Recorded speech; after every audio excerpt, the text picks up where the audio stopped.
ओम नमः शिवाय, शिव जी सदा सहाय। ओम नमः शिवाय, गुरु जी सदा सहाय। जय गुरु जी, शुक्राना गुरु जी। गुरु जी की प्यारी प्यारी संगत को जय गुरु जी। संगत जी, आज का सत्संग बहुत ही हृदय स्पर्शी है। सत्संग का हर एक शब्द ध्यान से सुनिए और पूरा सत्संग सुनिए। ये सत्संग की परंपरा गुरु जी ने ही शुरू की। गुरु जी कहते थे, सत्संग करने से मेरी ब्लेसिंग दोनों तरफ रहती है।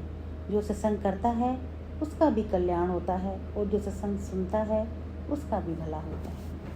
संगत जी, सत्संग श्रद्धा से सुनने से हमारा विश्वास और भी प्रगाढ़ होता है और हमें भरोसा होता है कि जैसे गुरु जी सबके दुखों को दूर करते हैं वैसे ही हमारे भी करेंगे। बस ज़रूरत है तो पूर्ण श्रद्धा और विश्वास की। संगत जी, आज का सत्संग गुरु जी की एक ब्लेस संगत आंटी जी का है, जिनके संस्मरण सुनकर आपको गुरु जी की असीम कृपा का अनुभव होगा। इस शुभ विचार से आज का सत्संग शुरू करते हैं।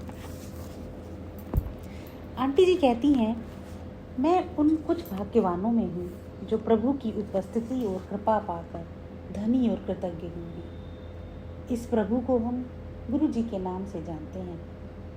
गुरु जी, उनके बारे में मैं क्या कहूँ। वह तो सर्वोपरि है, वह सर्वोच्च है, वह सर्वशक्तिमान है। आंटी जी कहती हैं, जन्म से मुझे गुरु जी का मार्गदर्शन प्राप्त हुआ। सुख दुख में वे सदा मुझे और मेरे परिवार को आधार देते रहे हैं। उन्होंने हमें बताए बिना ही हमें हमारे कष्टों, ज्ञात अज्ञात दोनों से मुक्त किया है। आज आपके सम्मुख उस दयावान के साथ अपनी आप बीती बांटकर मुझे अत्यंत प्रसन्नता का अनुभव हो रहा है। मुझे अब तक वह दिन याद है जब मैंने अपने जीवन की सबसे अधिक पीड़ा का अनुभव किया था।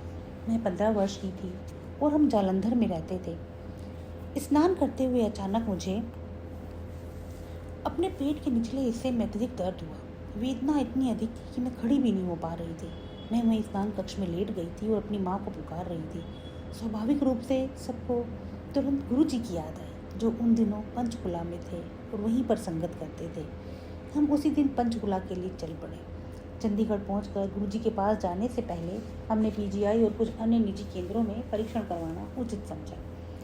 परिणाम आने पर हम चकित रह गए।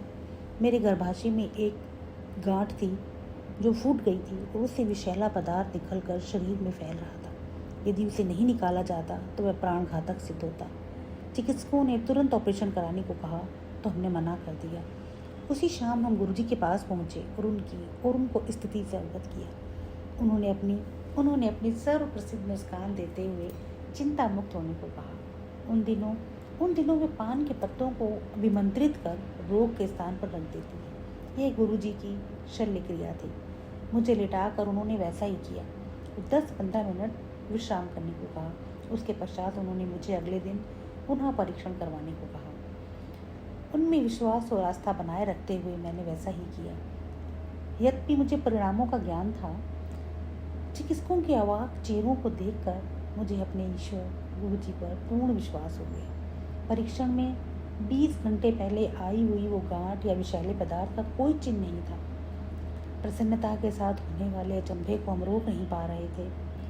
डॉक्टर्स भी गुरु जी के बारे में जानने के लिए उतने ही उत्सुक थे जितना हम उनको बताने के लिए।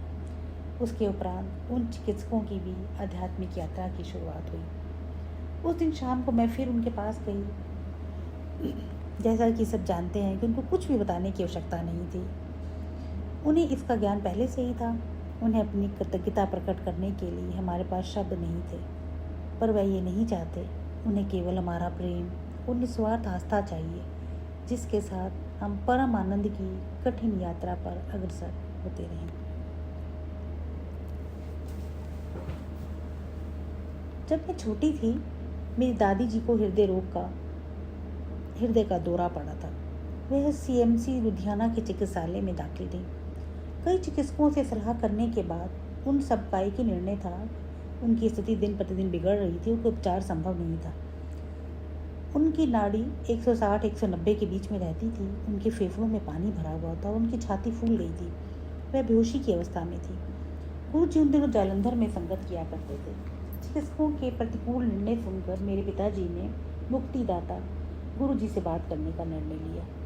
जैसे मेरे पिता चिकित्सालय से बाहर जा रहे थे, गुरुजी ने प्रवेश किया। ऐसा लगा जैसे वे अचानक ही आ गए हों। उनके आते ही हम आश्वस्त हो गए कि सब ठीक हो जाएगा। दादी के पास जाकर उन्होंने उनकी नाड़ी को अपने हाथ में लिया। उन्होंने क्या किया इसका ज्ञान दोनों को है और उनकी गति घटकर 90 हो गई। वहीं पर गुरुजी ने कुछ देर तक पाठ किया और फिर वह चले गए। धीरे धीरे हमारे सामने ही दादी की चेतना लौट आई और वो नॉर्मल हो गई। 18 वर्ष के पूर्व उस दिन से दादी की नाड़ी की गति अब तक 90 ही है। एक बार फिर चिकित्सक विश्वास नहीं कर पा रहे थे, ये जानकर कि गुरुजी सदा हमारे साथ हैं। हम भाव विभोर थे। गुरु कृपा से आज भी मेरी दादी स्वस्थ और प्रसन्नचित्त हैं। संगत जी, अपनी आध्यात्मिक यात्रा कभी भी प्रारंभ की जा सकती है।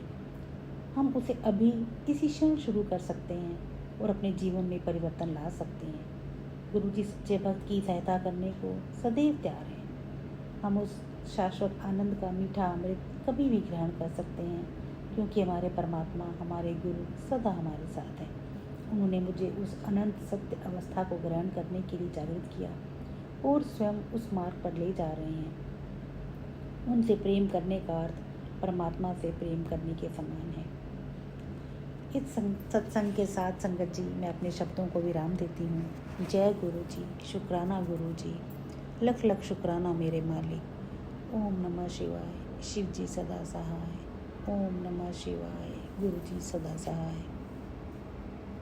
संगत जी, इन आंटी जी के सत्संग को आगे भी शेयर करिए और कोई और संगत अपना सत्संग हमारे इस ईमेल एड्रेस पर भेजना चाहे तो उस पर भेजिए, हम उसे ज़रूर पढ़ेंगे।